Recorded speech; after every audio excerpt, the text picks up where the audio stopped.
Alright guys, HyDra again today. Hope you're doing well and enjoying your day so far. Massive drama in the CDL last night. Shotzzy a couple of days ago said that he was going to stream practice every single day, but yesterday that did not happen, and it was unclear exactly as to why until it became increasingly clear that the Los Angeles Thieves had decided they did not want their practice scrims streamed from the other perspective. This has caused mass drama to erupt because Shotzzy says, look, these guys, they're trying to shut down the content in the scene and roasting the pro players on so many different angles as a result of this. Will they come round to Shotzzy and OpTic's perspective? What does Scrappy has to say on the matter, because he tweeted an awful lot and then deleted absolutely every single piece of it. Loads of drama to get into today. Very much into your thoughts in the comment section. A pretty big day for Call of Duty as a whole, to be honest. Hit the like button if you enjoy. Subscribe if you're new as always. I greatly appreciate it. Just firstly, I know that there's lots of viewers of the channel out in California. Just hoping all is well for yourself and your families. I know that it was affecting Zumi yesterday and he's evacuating. So yeah, terrible situation right now. Just wishing the best for everyone.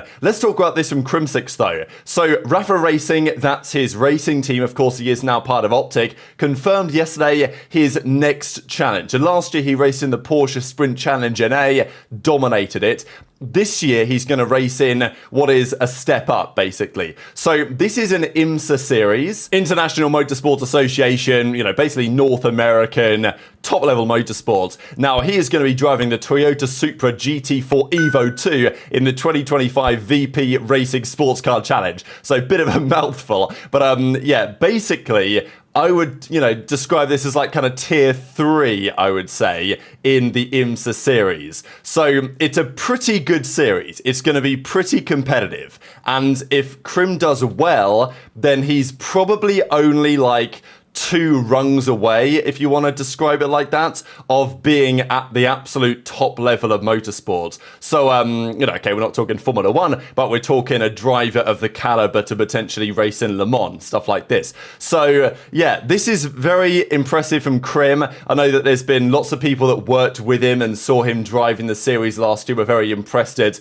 obviously his mentality and his commitment and his willingness to win. That's always been evident for Kremp. And this year he's competing in a championship that's basically a step up from where he was last year, probably quite a significant step up. He may also do other things as well, because there's 6 rounds of the season. The first one's at Daytona in just a week or so, and so his season has 6 rounds, and he may race in other things in addition as well. But if Kremp wins this championship, he actually really is cooking. So we'll leave it there for now. Let's talk about some drama though. Starting here, there's a new flycast coming up, episode 132, and I thought this is pretty funny. They put this out, and you can literally see on their screen they've got the topics they're going to go through, and they even have on the screen Halo team announced, formal bound renegade and legend. So I imagine that is coming very soon indeed. Coach Tusk I thought pretty interesting as well. So yeah, we know that's being confirmed very shortly, but pretty funny that it's been leaked. But let's talk about the drama from yesterday in the CDL, because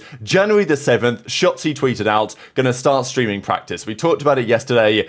Big deal for the scene to bring practice streams back to life. But then Shotzzy said, look, we can't do it tomorrow, as in yesterday, as it is now, because Ken had something come up. Now, it turned out that Kenny didn't really have something come up. What actually probably came up was a message from Scrappy to Kenny on his phone, and basically saying, we ain't happy about this. So it became increasingly clear yesterday, because yesterday they were meant to scrim Thieves and FaZe. FaZe seemingly don't have an issue with their scrims being published, because we literally have seen plenty of FaZe scrims over the last few days being streams. Even even last night we saw some more scrims, whatever, words get confused about it sometimes, between SGP, that's Exceed's team, and FaZe. They played 5 maps. Exceed's team won the Vault and the Skyline, then FaZe won the Protocol and the Hacienda, and then also FaZe won the final map of the series on the red card, so it was 3-2 to FaZe. Very close maps again. I'm not going to talk in more detail about FaZe scrims today, but FaZe seem to be happy enough to have their scrims, or their, scrim results out there, basically. Reportedly, the concern from the Thieves side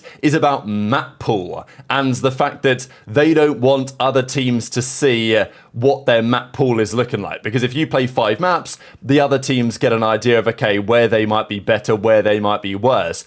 And sure, like, it's not like that's entirely irrelevant, but the teams already know anyway. Like, the teams play them in practice, the coaches already know what's going on. There's plenty of VOD out there, and there will increasingly be throughout the season of the teams in actual proper matches.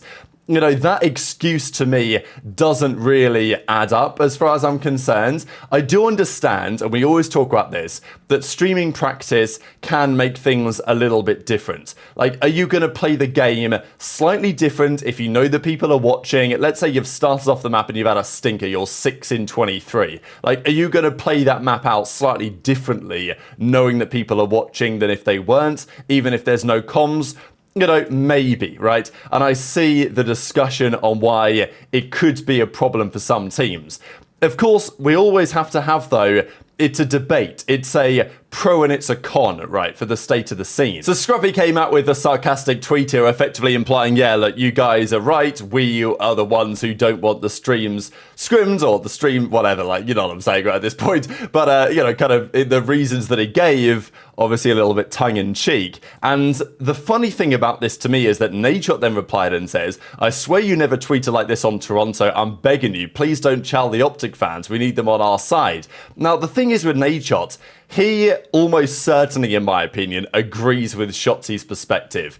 It's very likely that Nadeshot, Scump, Hex, Shotzzy, these type of characters are pretty much in agreement on the fact that the COD scene is in a bit of a shambles right now, and this type of content for streaming practice would be an excellent step to getting us back to where we probably need to be. But of course, he owns the team, and if Scrappy isn't happy about it, it makes things a bit of a challenge. The drama continued as well because BenJ tweeted out, if Thieves wanted to be the villains of the league, they certainly got their wish. And this will spark up Los Angeles Thieves OpTic rivalries. I'm now very much hoping that OpTic and Thieves make the run through the bracket at the minor in a couple of days, and we can see them match up in the grand finals, because, you know, it'd be great stuff. And as Scrappy goes on to say, we don't want our practice streams. Not one esports streams scrims, which isn't necessarily true, because in Halo and even like Apex and stuff, they actually do.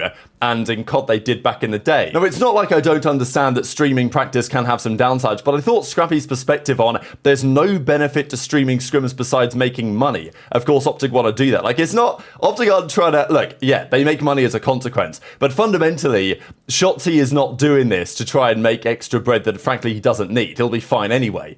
He's trying to do it because it's good for the scene, right? Like, there's plenty of benefits that Scrappy seems to be oblivious to. And he even then replied to this and said, what benefit is there streaming scrims? Like, is this, I don't know, this guy must be seriously detached from reality, to be honest. So, and then even Scrappy was roasting Nadeshot, saying that he didn't watch the scrims before from his own team because they were terrible before. So let me just share a couple of clips here, because Shotzzy initially, I think, was saying, look, you know, whatever, the teams don't want to stream the practice, we're not going to be able to do it for those matches, like, it is what it is. But, you know, it obviously got to Shotzzy, right, because he's trying to do a positive thing for the scene, and the other pro players are shutting the situation down, despite the fact that, you know, what really annoys me is that these pros, as Shotzzy even goes on to say, roasting them so hard, saying that most of these guys, they've played COD for years, they've made good money in the league, they've not made any wise decisions with that money, they've not invested, they've not, you know, bought a house or whatever, right? Whereas, you know, Shotzzy's done lots of those things, and you might say, oh, Shotzzy,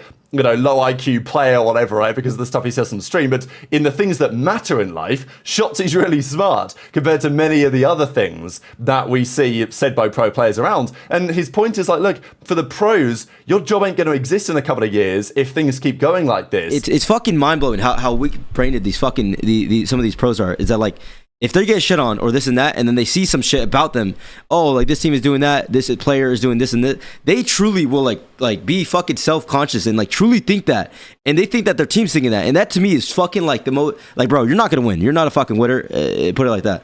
Like, you are not the fucking, if you were thinking that, I promise you, I swear to God, you will never fucking win, ever.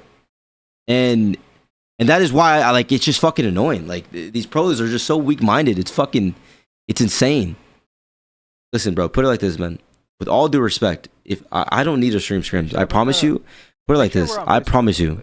And this is not on some fucking egotistical. I'm set for life. I promise you. On everything, I'm set for life. Now, this, Streaming scrims is, I promise you, I am set for life.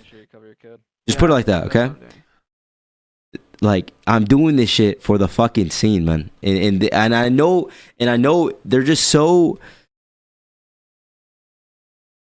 Chill with the fucking rich. Relax, fucking relax. I'm just saying this shit because I feel like they think it's for the fucking this damn money shit. Like, bro, there's been people in the league that have fucking been in the league, so been a pro for so many years, and the fact that they don't have one house is insane to me. And I feel like that alone just proves, like, this shows that they don't think further than, bro, not one fucking house, and you've been in the league is fucking, to me, it's fucking embarrassing. And I'm not even, like, truly, think about it, bro. Like, because what the fuck are you doing with your money? Where the fuck, like, dead ass.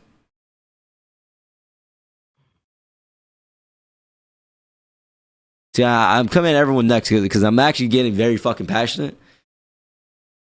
Scrap tweeted, I bet. We don't all throw in everything that we can to get some viewership, some interest as we're going into this thing, then hey, people are going to be complaining about far worse things than being scrimmed or streamed on scrims. They're going to be complaining about, like, oh my god, here comes another round of budget cuts. Here comes another. When there isn't viewership, you dumb bad word. When there isn't viewership, you dumbasses, there's no money. When there's no money, we can't pay you. Oh, so I would love to say it right now. Say it. No. I will say it, Hector. And with you and Nicole, I got nothing but respect. Wait, I will not say it right now. I say this shit all the time on my stream. I ain't gonna lie. I know to you. better than that. Wait, what? Let it fly, Tom. Let it fly. I've let it fly. He's gonna get canceled, Hector. He's gonna get canceled. Okay, No. then don't do it. At the end of the day, is like we are in this a little bit alone, boys. And if we don't do what we've been doing since 2000. Yeah, Scrap tweeted OpTic stream scrims for money. Dude, I don't understand, bro. It's a win-win, bro, for both. Y'all get to watch more content of COD, and we get the bread. What's the issue? It helps everybody. The community, they grow the game, and we get paid. What? Of course, yeah. Yeah, sign me up. Sure. Motherfuckers forget this is a job. So Shotzzy roasting those guys hard, of course. Hex chiming in as well. Dashy was giving his thoughts as well on, the state of affairs, Scrappy's tweets. At the end of the day, it is a job, These guys have money to make, and like TJ and Sasha, I guess, found this kind of funny because TJ was maybe one of the players that Shotzzy was hinting towards, someone who's been around a long time, and he said any houses for sale, maybe too much money on crumble cookies. Now, I'm not sure, because some teams seem happy enough to do it, to say, look, you can stream our practice publicly, and I'm hoping that we start to see progression in that area. I just find it very frustrating. Obviously, I'm biased because I want the content, but I'm also a fan of the scene, so I'm biased in favor of the positive thing for the scene. And when the pros, make decisions like this, it certainly is annoying, especially when you've got some players and teams like Shotzzy and OpTic who are really trying their best. There's maybe another couple of teams that can get into the mix as well, but I know people were talking about this too. Let's say Gentlemates, for example, or, that team that Daryl coaches, Lynz, those guys, they have massive support. I'm sure that Gentlemates fan base would want to watch some practice. All you got to do is turn the stream. We don't even have to say anything, and you'd be raking in the money every year. And of course, it's not just about the money, as Scrappy seems to imply. It's about keeping some interest and developing some interest in the scene and the talents in the scene. But of course, it's not just about the streaming side. It's also about the grassroots, the tier 2, the path to pro. And that is the discussion we are going to have later on today. So very much into your thoughts in the comments below. Hit the like button if you enjoyed. Subscribe if you're new. Take care. And I'll see you next time.